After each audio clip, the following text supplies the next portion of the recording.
requesting access to Splunk, and Splunk will check with LDAP server, and Yes, LDAP yes. server will Yeah, be providing access. Yeah. yeah. So in this way, the web client will be getting access. Now, Mm-hmm. if you see the LDAP strategies, here he has shown how to configure something using Splunk. Mm-hmm. Now, click on this configure Splunk to use LDAP new. But most in the real time will not have access to create new.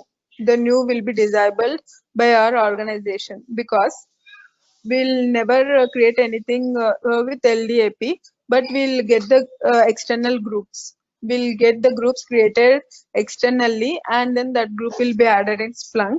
But here he has shown how to create a new, because he'll also show each and every steps going forward. You see, configure Splunk to use LDAP. Now, a strategy is a connection to one or more LDAP nodes. That means you can create by giving LDAP server and with the proper port number also. Uh, Name the strategy and fill out the form. If you click on the new, these are the LDAP strategy settings. If you see, these many settings are there for creating any LDAP group in Splunk. First one is host, port, SSL enable, and if you see, bind DN, domain name password. There are many things that has to be added, and that is the reason most of the organizations are not interested in creating LDAP in Splunk. But if they want to create anything, they'll directly go into Splunk native users and they'll add up the user, but What's not it? interested. What's the reason again? If you see, Hmm.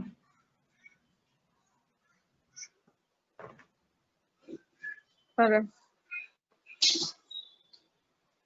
it has not shown with picture, but if you see, these are the attributes that has to be provided while creating LDAP strategy settings: host name, port port number, SSL enable, and bind DN. See, Yeah, yeah. So what's the problem? Like, if you know this information, is there any? It's good because it will work with the LDAP server. yeah, if you are having all the information, that's well and good. Okay. I thought you said it's not a good way to. No, no, Okay. you Okay. can create it, but what I'm saying is, like, usually organizations will not prefer like this. But when you are first creating anything, then you'll definitely need a LDAP server details. But Yeah. every time creating LDAP and providing access to users, that's actually wasting our time. So that is the reason external groups, they'll create like the same thing through LDAP only. Whatever the groups they are created, that authentication system will be definitely LDAP. When you are having an easy option to add a user, then we'll not go for LDAP. There are two options. One is Okay. directly adding a user, which is Mm-hmm. native one Mm-hmm. here, the native user authentication. Then why to use this LDAP? It has to go into LDAP server and come back, and lot of process. But if you want, you can create it. That's not a big deal. Okay.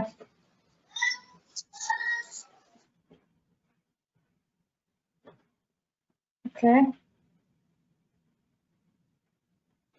If you see, normally the configuration is based on information to you given by LDAP administrators, and LDAP connection settings, user settings, determine which directory stores Splunk users, group settings and dynamic, determine which node in the directory contains your group definitions, advanced settings. There are, if you see, he's asking us to connect with LDAP administrators, and he's also asking us to check LDAP connection settings. And now he has to check which LDAP directory stores Splunk uses, everything. Okay. Okay. Okay.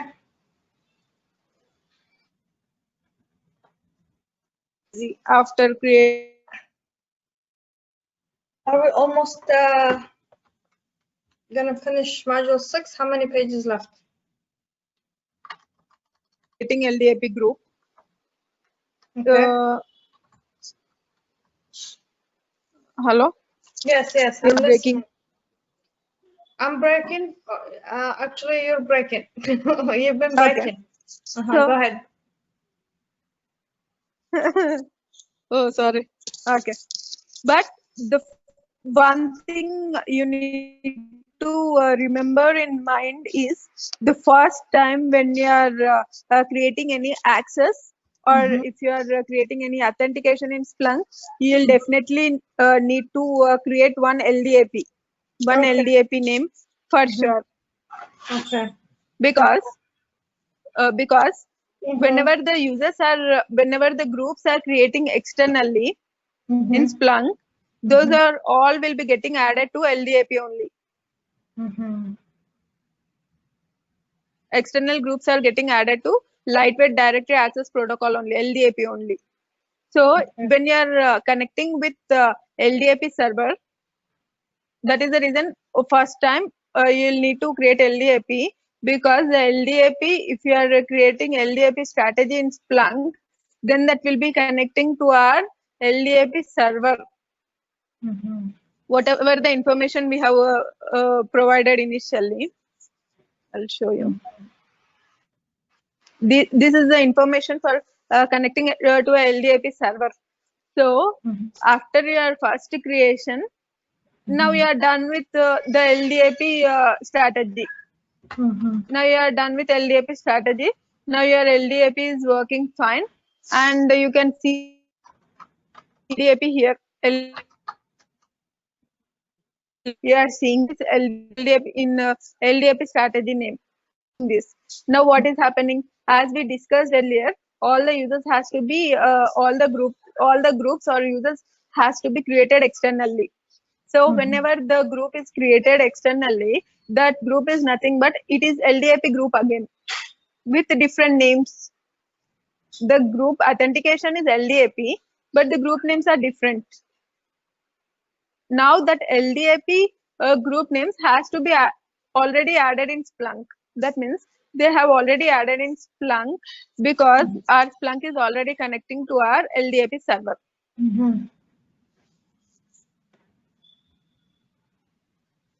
Now simply I'll tell this in 2 steps, only 2 steps. Now you forget everything whatever I told. Now I already did. why? Okay. I think you didn't get it. I understood, because it is something. No, it's okay. I mean, I get the idea, but I don't expect. I'm not gonna worry about knowing the steps. Yeah, the steps. Because when I work on Splunk, maybe I will care. But now I just want to get the general idea. Which I'm getting. Yeah. Now I'll tell the general idea. Okay. Generally, I'll talk now.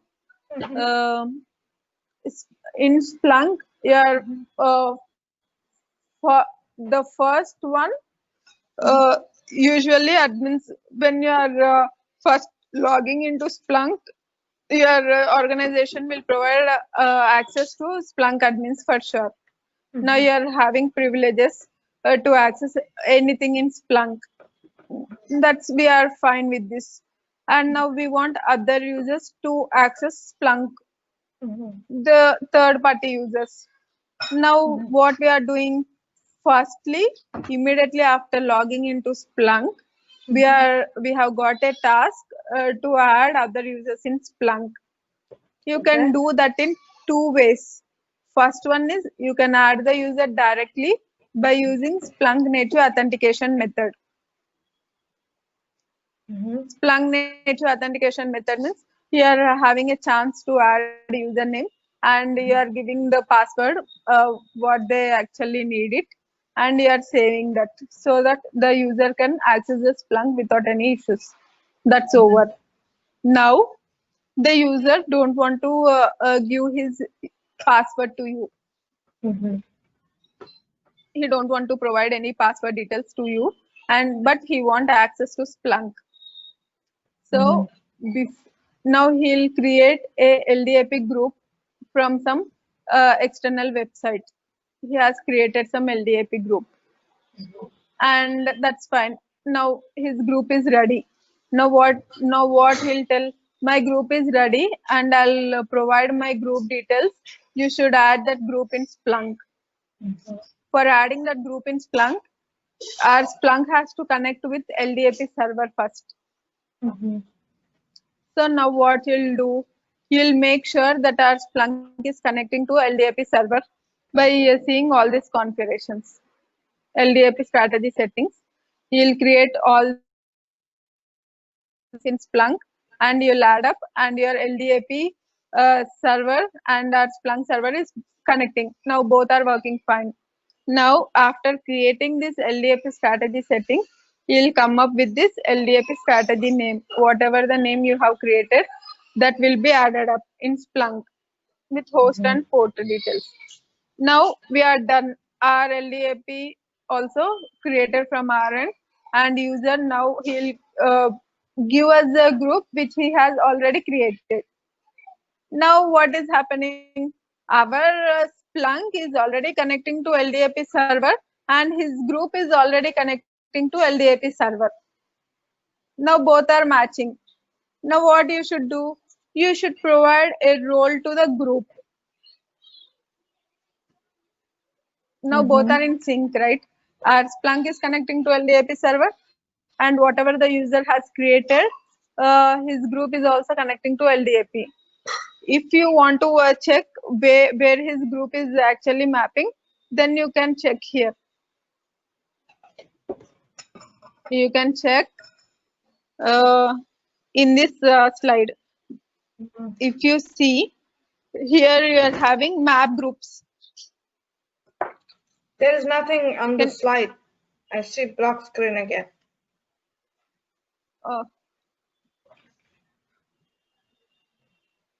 Okay, I think my screen got stopped. Yeah. Okay. It looks like it's loading now. Okay. Here in this slide, you can check it.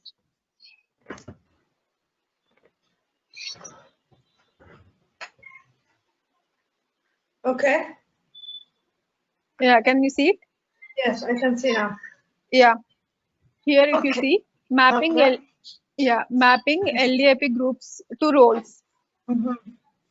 That means our group is already LDAP strategy name. That means whatever the configurations we have added, that name is showing here with host and port. Our LDAP is created. That means, as I said, our Splunk server is connecting to LDAP server. It is done. Now, if you click on map groups, here we are having option map group. Now, if you click on this map group, it will show what all the groups are present in LDAP. Okay. And initially, one of the user has created some LDAP group. That group will also visible here in LDAP group name. Now, what you should do? You should add a role to them. You should create a role and you should add the role to a group. Okay. Now he will be getting access to a role. Okay. So that is all about LDAP and LDAP groups. Here, if you click on the group, it will show all the selected roles. It will show all the available roles first, and you can select which role is suitable to that. specific group, then you can add the role to the group. If you add the role here on the right side, it will show again to which group which role is added. Not all groups must be mapped. This is not required. Further information, reload authentication configuration. This is also not required. New user data is cached the first time that user logins. Okay. This is the thing about this LDAP. Here the involvement of LDAP server and the port number which we need to LDAP. One LDAP is enough, and all the users are having the same LDAP, then it's well and good. And if they are providing us with a different LDAP, that means they are using up with a different server name and port.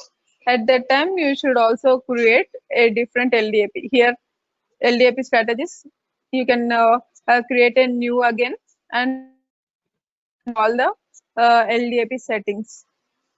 That is again a big process. But if we are dealing with our Splunk is dealing within the organization, that is intranet, obviously everyone will be using the same LDAP server and the same Splunk server. Okay.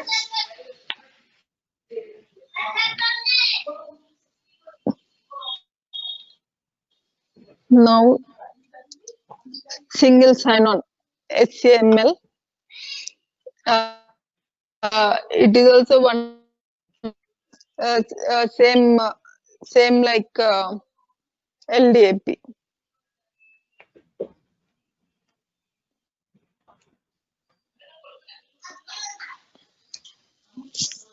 Okay. What is the time? Here it's 8:30 p.m. Okay, I think we are almost done. I'll complete this HTML also. Only 3 to 4 pages are there. And regarding roles, access, and everything, we'll just keep in mind we are having only 3 roles in Splunk, which is admin, user, and power. Only these 3 things you should know when coming to access controls.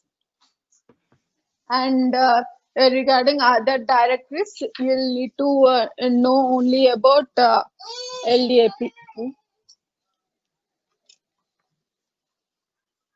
And other one which I'll be talking about is HCML. Hello? Yes, yes. Yeah. So HTML,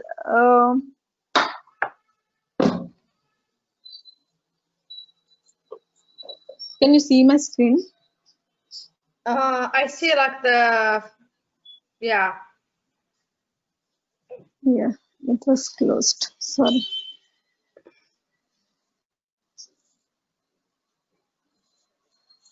Yeah. Here in HTML also, as I said for LDAP, we are using LDAP server separately. And here, if you see, here it is coming up with IDP, identity provider.